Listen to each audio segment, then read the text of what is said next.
Good morning, afternoon and evening my crazies, and my name's Angela and I'm the Crazy Poppy Lady, and today I thought I would bring you a quick and simple water balloon tutorial. Yes, this has been out for quite a while, or well, not this specific pattern, but this idea has been around for a good couple of years, especially over in America. But hey, I needed something to make with this ball of yarn that I had. I can't show it to you now as I've used it, but I wanted another ball off the shelf, so here is the tutorial. I hope you enjoy it. Now, the ball that I have used made me 9, okay, and 9 of these are water bombs, or water balloons I should say. So here you go, I will show you a picture of what they look like, and then here's the tutorial. Have fun crocheting, everybody.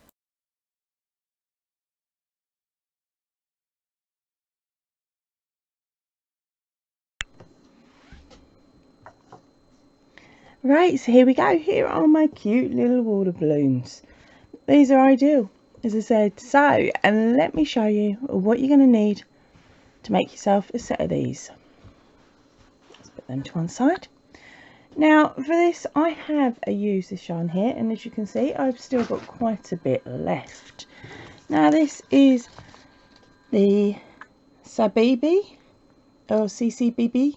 I really don't know how it's pronounced. That one is the blanket yarn, and it is by papaya, or at least I got it from a shop that has the papaya yarn in it.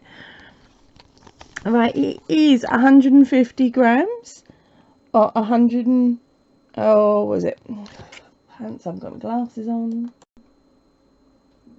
Right, so this yarn is 150 grams. There is 150 meters or 164 yards. It is 100% acrylic. Now, it recommends 4 balls to make a scarf, and it says 8 to 9 millimeters on the knitting needles and 6 to 6.5 on the hooks. And you can wash it at 30, but of course don't tumble dry and lay flat to dry. Now, the colour I have got here is a 30101. Okay, and here are the rest of the details.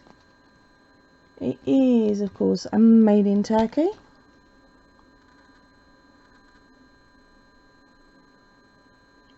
So there we go. That is the yarn.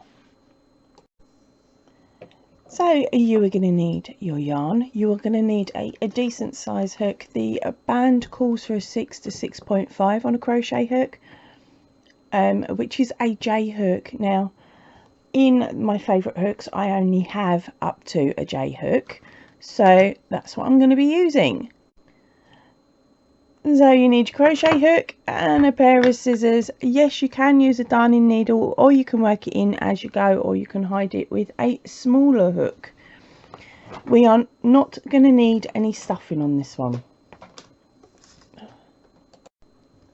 Right, so let's get started. What you're going to need to do first is pop a slip knot on your hook. Don't pull your yarn too tight because this stuff is a nightmare. Right, then we are going to hook over, and you're going to chain 2. Keep them quite loose. And then into that very first chain, you are going to place 6 single crochets. Now, I'm sorry to say that because of this yarn, the project is pretty much done by feel. And even more so for me, as I can't see in front of my camera to see my work. So I'm doing this without the aid of sight. So here we go. I'm going to be counting as well. Apologies. 1,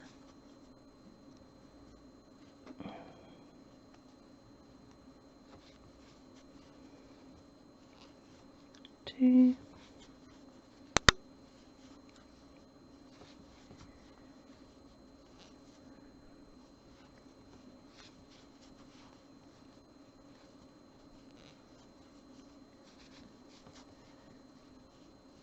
6. And there we go. That is the end of the first round. Now we're going to work in on the second round. Now working over your yarn tail, count back 6 so that you know you've got the right stitch. 4, 5, 6, and stick your hook in. Work over your tail, drop your loop, and we'll start again with the single stitch, and we will be doing 2 in each hole, or in each stitch on the previous round. So instead of having 6, you will end up with 12 in the round. Okay, that's 1.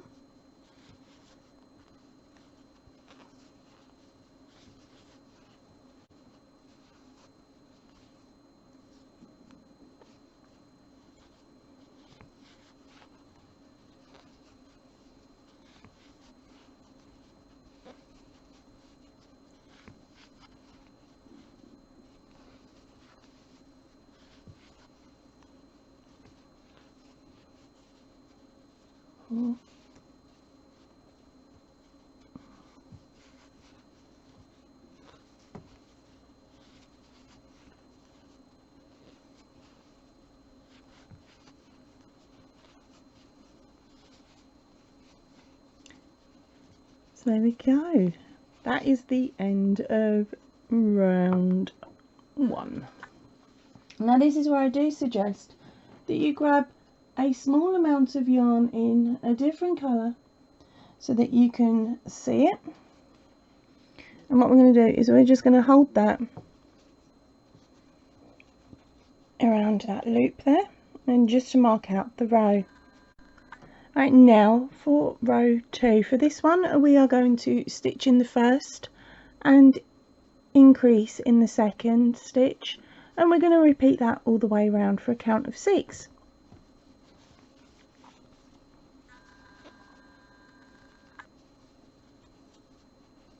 Now remember, an increase is 2 stitches in the same hole.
And you should end your round with a increase. Okay, if you don't worry too much. That's the good thing about this pattern. If you make a mistake, no one's going to see it. Right, now take out your marker and move that one up. We are now going to do 3 rounds of just a single crochet in each of the 18 stitches. So I'm going to start this one on camera, and I'm going to finish this off camera, but all you do is go around and round and round, and I will meet you back here in a few moments when you get to the end of round 3. Right, so once you've got that last stitch done, move up your yarn, your marker, sorry. And for this round we are going to do a decrease stitch followed by 2 singles, and that is the pattern all the way around this row and the next. Okay, so it's a case of, to do your decrease, you pop your hook through, you pull up your yarn, you then go into the next stitch, hook over, pull up your yarn. You'll have 3 loops on your hook, hook over and pull through all 3. Okay, and then it's the 2 singles.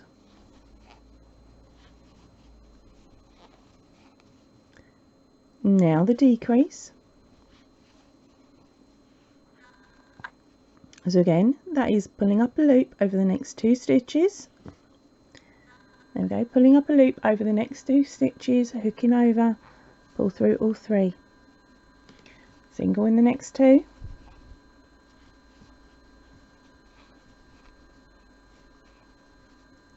Okay, and then again, pulling up a stitch in the next 2 and hooking over and pulling through all 3.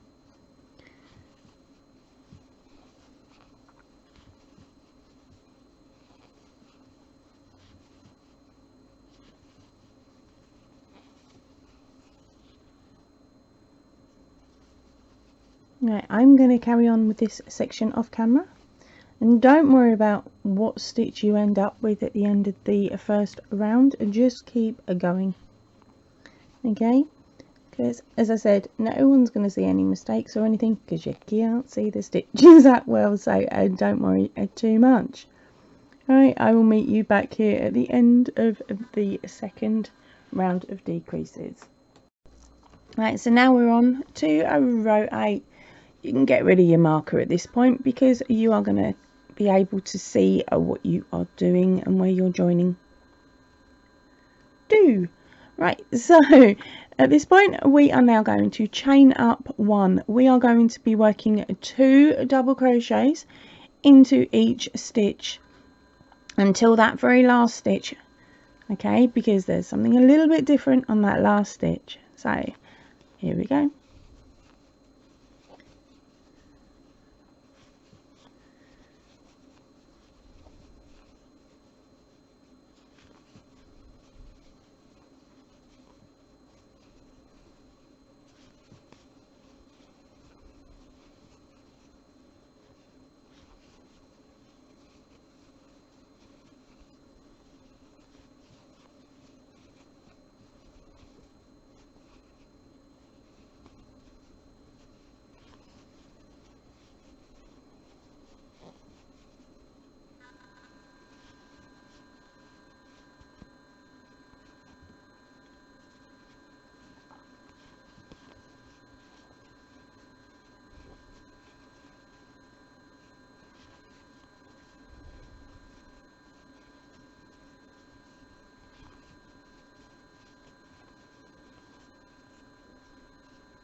Right, so for our last stitch we're going to do a double crochet followed by a half double crochet.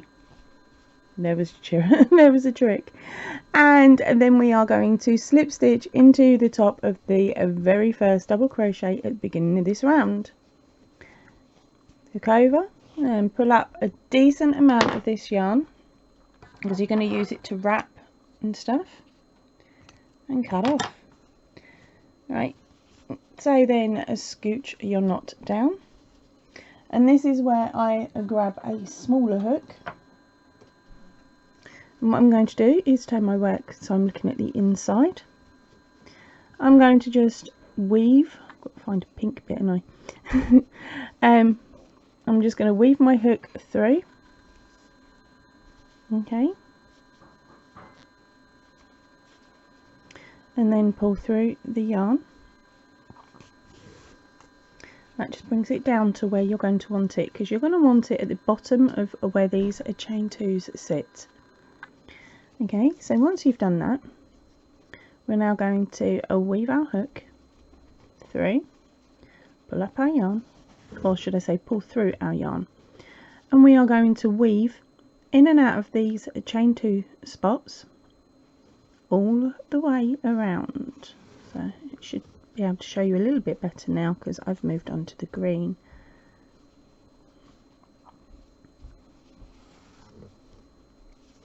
Okay, so as you can see, it's just simply a weaving in and out, and we'll do that until we get right the way round,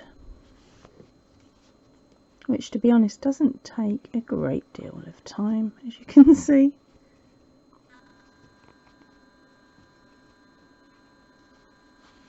There we go. Now gently pull that cord. I say gently because this stuff is prone to breaking if you put too much tension on it. Alright, so now it's a case of tying off this section of yarn.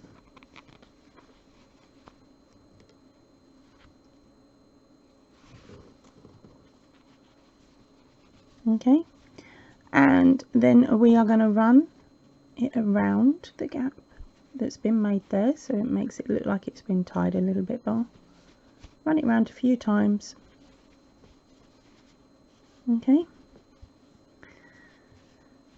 and then we're going to tie it off and just hide the tail inside the water bomb. Okay, no real need to do any mega sewing on this one at all, because hey, we all know I hate sewing. Right,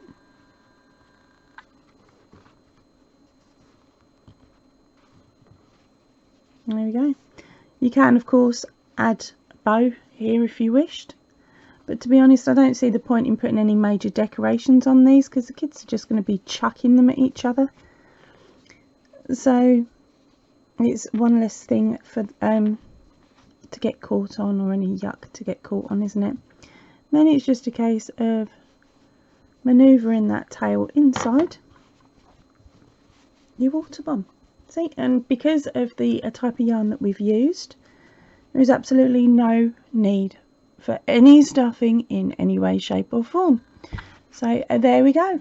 I hope you like this tutorial. It was nice, sharp and quick, and hopefully you can make some of these to keep your little tinkers nice and cool in this lovely hot weather.